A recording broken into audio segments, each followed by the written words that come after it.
NASA began because of the Cold War.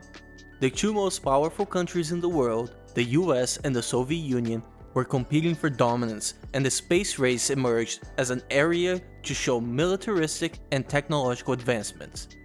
America really got concerned when on October 4, 1957, the Soviets were able to launch the world's first satellite, Sputnik 1. With their fear of their enemy being able to fly missiles over US airspace, the Americans really started to commit to the space race and significantly increased spending for aerospace programs, launching their own satellite only a few months later on January 31, 1958. Explorer 1 was aboard the Juno 1 rocket and was developed by the US Army Ballistic Missile Agency in Huntsville, Alabama. The project was led by a key figure in NASA's early history, Wernher von Braun.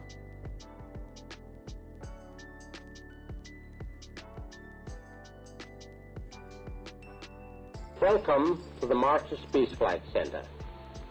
Wernher von Braun was one of the most important rocket engineers of all time, and he's credited for creating the world's first long-range ballistic missile, the V-2. The only problem is that he built it for the Nazis. In the Second World War, von Braun was a German engineer, a former member of the Nazi Party. He was recruited to work for the US Army as part of Operation Paperclip after he surrendered to Allied forces near the end of the Second World War. He helped the US develop long-range missile capability and would eventually become the director of NASA's Marshall Space Flight Center. In fact, von Braun became a major public figure and space advocate in the US. He wrote books, magazine articles, and even had educational TV programs produced by Walt Disney, all about space exploration. A few months after Explorer was launched, the US formalized their commitment to the space race when President Dwight Eisenhower signed the National Aeronautics and Space Act in July of 1958, officially creating NASA, which began operations on October 1st when it absorbed earlier agencies that focused on aerospace, like the NACA and many others. NASA began launching missions within months of its creation. But early on, the Soviets were still ahead. On April 12, 1961, Yuri Gagarin became the first human to orbit the Earth. Just over a month later, President John F. Kennedy stood before Congress and requested a higher budget for NASA. He made a commitment.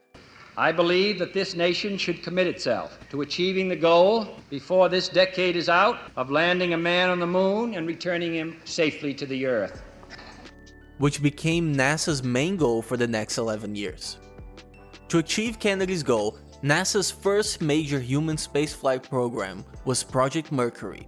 On May 5, 1961, Alan Shepard became the first American to fly into space, when he rode his Mercury capsule on a 15-minute suborbital flight. On May 20, 1962, John Glenn became the first US astronaut to orbit the Earth. With 6 flights, Project Mercury achieved its goal of putting piloted spacecrafts into Earth orbit and retrieving the astronauts safely.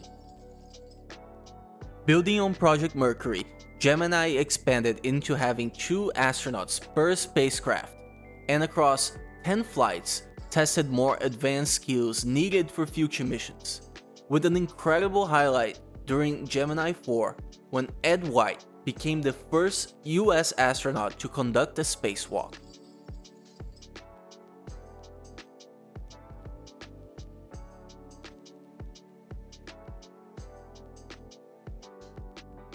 The Apollo program followed, but it wasn't successful straight away. In fact, Apollo 1 ended with tragedy, when during a pre-flight test, a fire spread through the command module and killed the astronauts on board. NASA followed Apollo 1 with a series of uncrewed missions, and got back on track with the crewed mission when Apollo 7 successfully orbited the Earth and tested a redesigned spacecraft.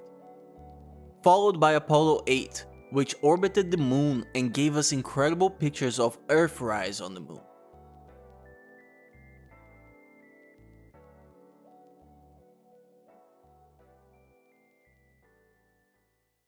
Apollo 9 and 10 in early 1969 tested critical systems needed for landing on the moon. And finally, Apollo 11. 5, 4, 3, 2, 1, 0. All engine running. We have a liftoff. Liftoff on Apollo 11. Astronaut Neil Armstrong became the first person to walk on the moon. He was joined by Buzz Aldrin. Neil Armstrong landed the lunar module safely on the surface with less than 30 seconds of fuel remaining, famously saying, "It's one small step for man, one giant leap for mankind." And after completing their tasks, they rejoined Michael Collins, who stayed in orbit around the moon and safely returned to the Earth. 5 more successful landing missions would follow Apollo 11, with Apollo 17 marking the end of the program. In total, 12 astronauts landed on the moon. Despite all of the success, Apollo ended prematurely, with the last 3 scheduled missions, 18, 19, and 20, getting cancelled. The reason was political motivation. After the incredible success of Apollo, the US believed they had effectively won the space race, and the government's priorities started to shift away from space projects, and NASA's funding was gradually reduced. NASA decided to scrap the last 3 Apollo missions and free up funds for different projects like the Space Shuttle and Skylab, the US first space station. And ultimately, Apollo wasn't meant to be a long-term project. It was a Cold War-driven venture to beat the Soviet Union. Thanks for watching.